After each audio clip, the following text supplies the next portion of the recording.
Stop before you put that plate back in the microwave. The food may look normal. It may smell normal. It may even taste exactly the way it did yesterday.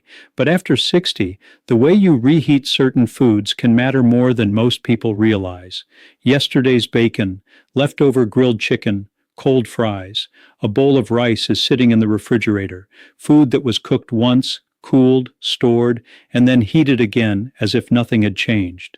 But something may have changed. Sometimes the danger is not the food itself. Sometimes the danger is what happens after it leaves the stove. How long did it sit out? How slowly it cooled? How many times was it warmed again? And whether it was burned, dried out, or reheated in old oil.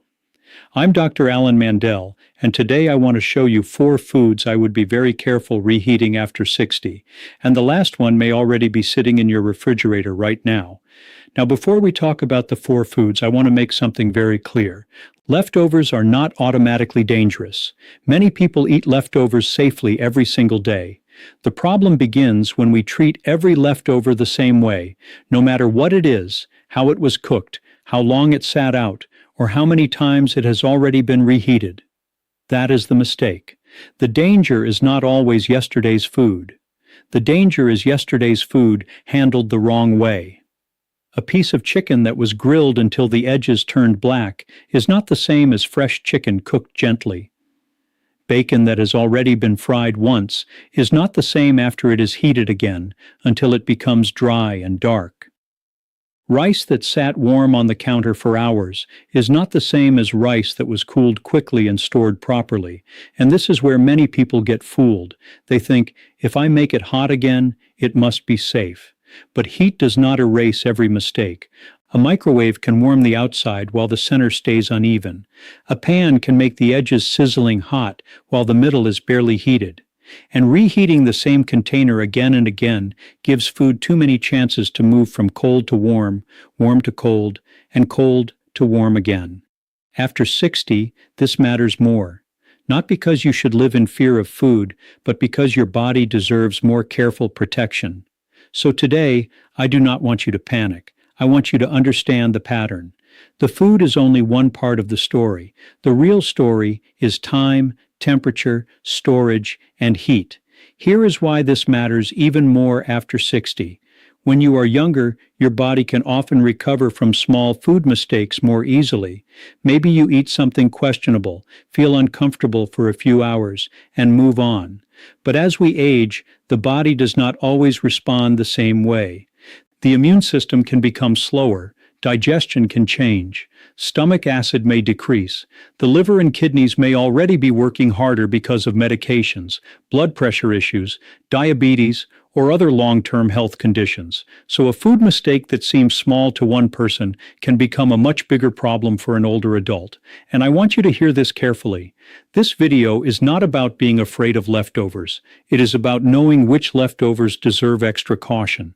Because after 60, your body may not forgive food mistakes as quickly as it once did. A younger person may get an upset stomach. An older person may become dehydrated, weak, dizzy, or need medical attention. And sometimes the first sign is not dramatic. It may begin as nausea, stomach cramps, fatigue, confusion, or a sudden loss of appetite. That is why kitchen habits matter. How long food sits out matters. How you cool it matters. How often you reheat it matters. And whether you keep burning the same food again and again matters. This is the part many people never hear in a short doctor visit. The danger is not always one meal. The danger is the habit repeated quietly for years. And the first food on this list is one almost every family has reheated at least once. Number 4 is rice. And this one surprises people because rice looks so harmless. It does not look greasy. It does not look burned. It does not look processed. It is simple, soft, plain food. Many families cook a large pot of rice, eat some with dinner, leave the rest sitting on the stove, and then put it away later. But with rice, the problem often begins before reheating. It begins when cooked rice sits warm for too long. This is why I want you to stop thinking only about the microwave and start thinking about the counter. Rice can cool slowly, especially when it is left in a deep pot.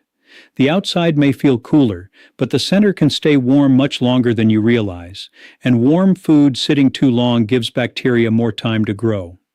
Now, I do not want you afraid of rice. I want you afraid of casual storage. Because reheating rice that was cooled quickly, stored properly, and eaten within a safe time is very different from reheating rice that sat out for hours after dinner. And here is the part many people do not understand. Making rice hot again does not always undo what happened while it was sitting warm. That is why some people eat reheated rice and wonder why their stomach feels strange later. The rice looked normal. It smelled normal. It tasted normal. But the mistake happened earlier, when nobody was paying attention. So here is the rule. Do not leave cooked rice sitting out for hours. Do not store it in one huge deep pot. Do not keep reheating the same bowl again and again. Cool it quickly. Put it in shallow containers. Refrigerate it as soon as possible. And when you reheat it, reheat only the portion you plan to eat. Rice is not the enemy. The real enemy is warm rice forgotten on the counter, but rice is only the immediate warning. The next food is different, because the next one is where heat, browning, and long-term cancer concerns begin to enter the conversation. Number 3 is the food people keep reheating because they want the crunch back. French fries, fried potatoes, hash browns, potato wedges, crispy snacks, anything that was cooked once in oil, cooled down, and then heated again until it becomes dry, dark, and crunchy. Now listen carefully. The problem is not one potato. The problem is what happens when starchy foods are cooked at very high heat, especially when they are fried, baked, roasted, or browned until they become too dark. Many people think crispy always means better, but golden is different from burned. And after 60, this is a kitchen habit worth paying attention to. You order fries, eat half, save the rest, and the next day you put them in the oven, air fryer or hot pan, because soft fries do not taste good. So you heat them again. Then you heat them longer. Then the edges get darker. Then they become dry and hard. That is where the concern begins. Because when starchy foods are pushed again and again into high heat, especially when they turn dark brown or burned, certain heat-related compounds can become a bigger concern over time. This does not mean you need to panic over one serving, but it does mean you should stop chasing crispiness at any cost. A cancer doctor does not look only at the food name. We look at the chemistry created by heat. And with fried potatoes, the mistake is simple. People do not just warm them. They punish them. They blast them in the air fryer. They throw them into hot oil again. They keep heating until the outside looks almost burnt, just to bring back the crunch they had yesterday. But your body does not need yesterday's crunch badly enough to pay for repeated high heat damage. If you are going to reheat potatoes or fries, keep them light. Warm them gently. Do not let them turn dark, dry, or black around the edges. And if they were already overcooked the first time, do not try to rescue them the next day. There is no health prize for eating food that should have been thrown away. And remember this, crispy is not always harmless. The darker it gets, the more careful you should become. But the next food is even more important, because many seniors eat it for protein, strength, and energy, without realizing the danger may be in the burnt edges. Number 2 is not just meat. It is meat that has already been burned once, and then gets burned again. Grilled chicken, barbecue meat, steak with black edges, pork chops cooked over high heat, fish that was charred on the outside, leftover meat from yesterday's cookout that goes back into a hot pan, under the broiler, or onto the grill the next day. Now, I want to be very clear, protein is not the enemy. Older adults need protein. Your muscles need protein. Your body needs the building blocks to repair tissue, maintain strength, support balance, and protect independence. But the way that protein is cooked matters, and the way it is reheated matters even more. When meat is cooked at very high heat, especially over an open flame, in a smoking pan, or until the surface becomes black and charred, the food changes. Those blackened edges are not just color. They are a sign that the meat has been pushed into a different chemical state. And this is where many people make the mistake. They think the dark edges are flavor. They think dry, hard, smoky pieces are the best part. But after 60, I want you to look at those black edges differently. When I explain this to older patients, I tell them this: do not fear protein. Fear the cooking method that turns protein into smoke, char, and dry black edges. Because leftover grilled meat is often reheated the wrong way. It is already cooked, it is already dry.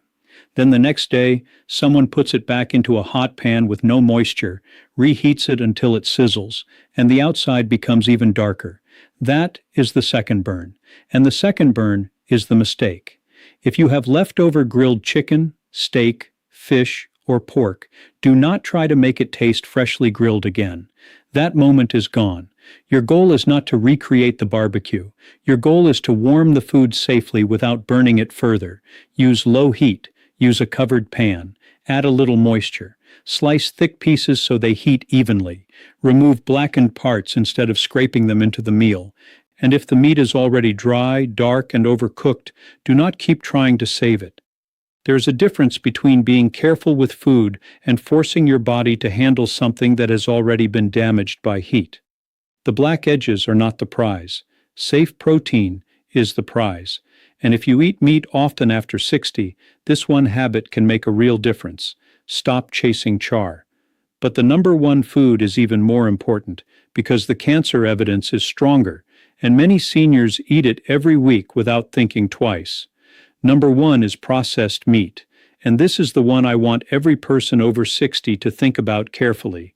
Bacon, ham, sausage, hot dogs, deli meat, pepperoni, salami, cured meats, smoked meats, the quick breakfast meat, the easy sandwich meat, the leftover holiday ham that gets reheated again and again until the edges turn dry, salty, and dark.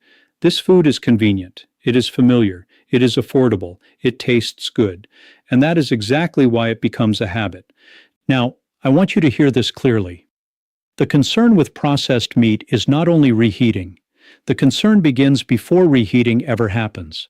Processed meats are usually preserved by smoking, curing, salting, or adding preservatives to make them last longer and taste stronger. That is what makes them different from fresh chicken, fresh fish, or a freshly cooked piece of lean meat. And when that processed meat is then fried, burned, microwaved until dry, or reheated again the next day, you are adding another layer of concern. This is where I want to slow down, because the evidence here is not based on internet fear. This is the category international cancer researchers have studied for years, and the message is simple. One slice of bacon is not the whole story. The story is the habit. Bacon today, ham tomorrow, sausage the next morning, deli meat for lunch, hot dogs on the weekend. Then the leftovers get reheated, crisped, browned, and sometimes burned again. That repeated pattern is what I want you to notice. Many seniors grew up in a time when processed meats were normal breakfast foods. Bacon with eggs, sausage with toast, ham in sandwiches, hot dogs at family gatherings. And because these foods are so common, most people never stop and ask whether they should still be eating them as often after 60. But your body after 60 deserves a different level of care. If you eat processed meat occasionally, do not panic. But do not make it your daily protein. Do not reheat bacon until it turns almost black. Do not keep frying sausage until the outside is hard and burned. Do not keep reheating ham slices every day from the same container. And do not convince yourself that because it is already cooked, it is automatically harmless. Already cooked does not mean endlessly safe. Already preserved does not mean your body wants it every morning. If you want protein after 60, there are better choices to build your meals around.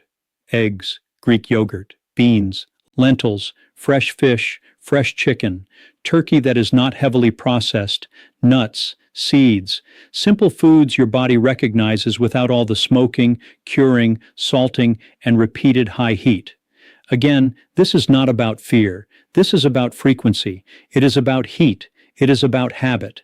And it is about understanding that the easiest food is not always the safest food to keep reheating. So if there is one thing I want you to remember from this entire list, it is this. Be especially careful with processed meats after 60. Limit them. Do not burn them. Do not reheat them again and again. And if they have already turned dry, dark, salty, and hard, do not treat that as flavor. Treat it as a warning, because protecting your health is not about one perfect meal. It is about the small choices you repeat every week. Now that you know the 4 foods, I want to give you the simple rule. After 60, reheat once, reheat gently, and reheat only what you plan to eat. That one sentence can protect you from many of the mistakes people make with leftovers. Do not take the whole container out of the refrigerator. Heat the entire thing. Eat a small portion, and then put the rest back again. That is one of the most common mistakes. Cold, warm, cold, warm, cold again. Every cycle makes the food less fresh, less stable, and more questionable. Instead, take out only what you are going to eat right now.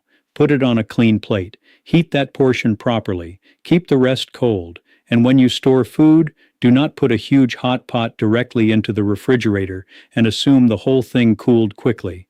The outside may cool first, but the center can stay warm much longer than you think. Use shallow containers. Let food cool safely. Refrigerate it quickly. Label it if you need to.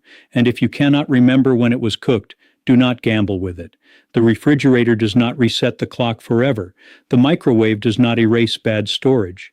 And burning food again does not make it better. If something smells wrong, looks slimy, tastes strange, sat out too long, or has already been reheated more than once, throw it away. I know many seniors hate wasting food. I understand that. But there is a point where saving leftovers is not saving money anymore. It is taking a risk with your stomach, your strength, your energy, and sometimes your independence. So remember this rule. Reheat once. Reheat gently. Do not burn it. Do not reheat the same container again and again. And when in doubt, throw it out. I do not want you to leave this video afraid of food. That is not the message.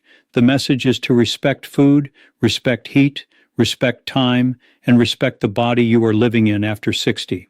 Because leftovers are not just leftovers. They are food that has already been cooked, cooled, stored, and reheated, and every step matters. Rice left warm too long, fries burned again for crunch, meat charred a second time, processed meats reheated until dark, dry, and hard. These are not just kitchen habits, they are patterns, and patterns repeated for years can quietly shape your health. So from today forward, make one simple change. Pause before you reheat. Ask yourself, how long did this sit out? How many times has it already been warmed? Is it burned? Is it processed? Am I reheating the whole container again? That pause can protect you. You are not being wasteful when you throw away risky leftovers. You are protecting the body that still has years of walking, laughing, traveling, cooking, and living left to do. If this helped you, share it with someone over 60 who reheats leftovers often. And comment below, which one surprised you the most? Rice, fried potatoes, grilled meat, or processed meat? Until next time, eat wisely, reheat carefully, and never forget. Protecting your health often begins with the small choices you make in your own kitchen.